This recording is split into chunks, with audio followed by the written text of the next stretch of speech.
Total devastation. A historical place gone. More than 50 feet above McMichaels Creek in Stroudsburg, and were pulled over to safety on the 7th Street Bridge.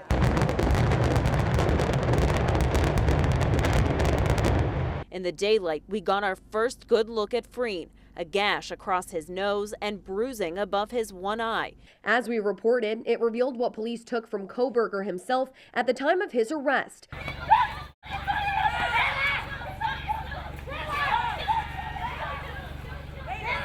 Cindy Santa Maria Williams says she told a group of girls in the theater to be quiet, then complained to management.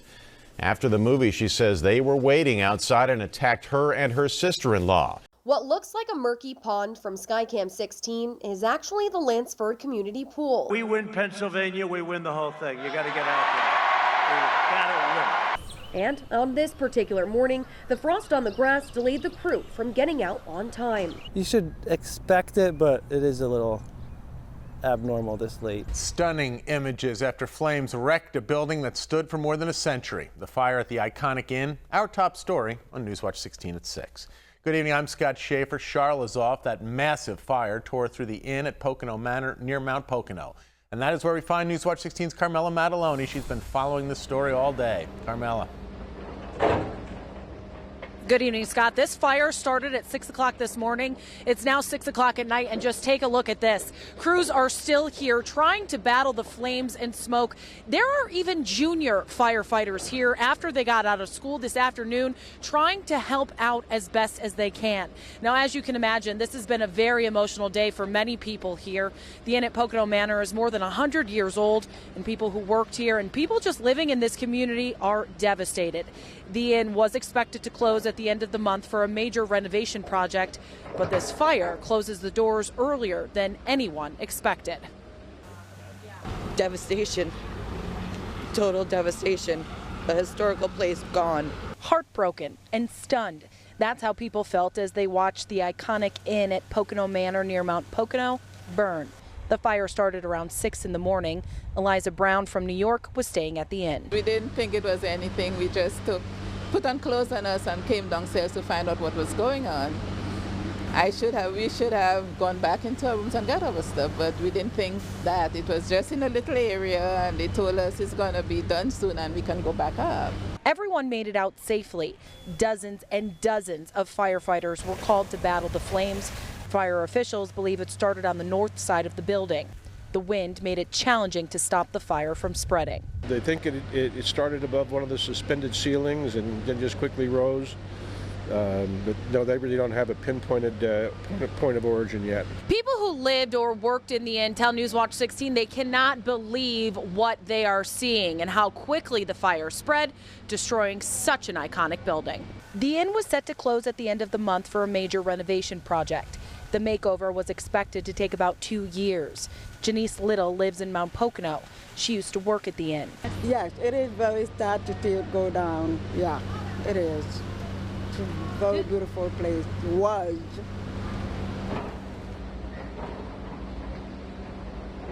And Scott, people could see the smoke here for miles. And as you can see, there is tons of debris here, even still some hot spots that crews are trying to battle in all of this debris. It took them hours to knock the inn at Pocono Manor down.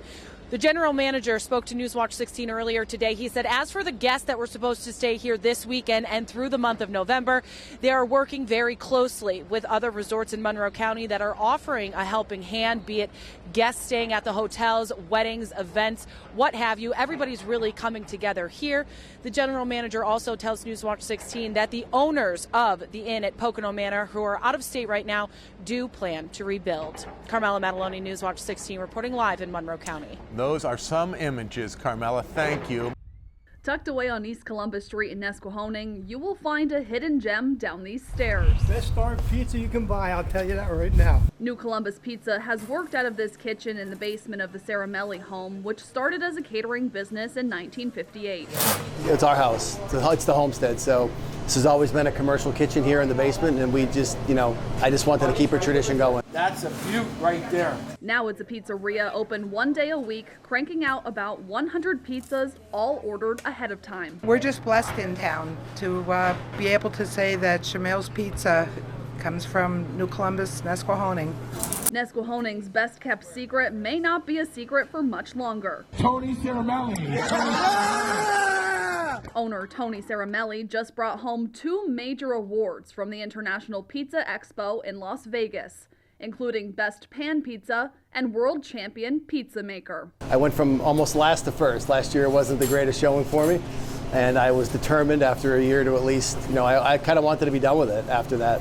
And I said, I'll do it one more time. And then I worked on this pizza for a year. That dedication paid off. The winning one was finished with like pepperoni jam, made by my buddy in Texas, Lee Hunsaker, and a honey whipped ricotta, some basil, and extra virgin olive oil. It's actually very simple, not a crazy pizza at all. Put 100 pizzas up, you will pick the Chamel's pizza out. It really hasn't sunk in yet what it means. I'm just glad to bring something back home, back to Nesquehoning, back to northeastern Pennsylvania. New Columbus Pizza plans to put this award-winning pizza on its menu pretty soon. Emily Kress, Newswatch 16, Carbon County.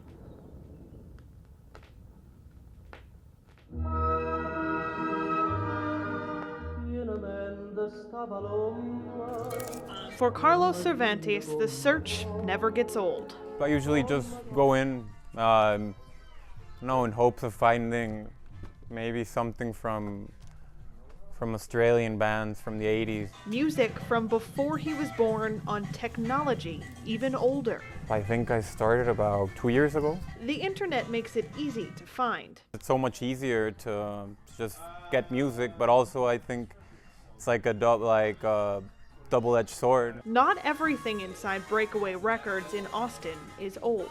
Like, they still have new releases out. Amazing I had no album. idea. Yeah, Watch this. Good This album. is good stuff. Like, they have Beyonce on record. It's crazy. The way Karen Kelleher sees it, the line between old and new blurs when the turntable spins. There's something really refreshing about this uninterrupted experience of vinyl where you drop the needle and you have to just let it play out. The new way of listening to music had gotten old. I had been working in digital music for the past 10 years.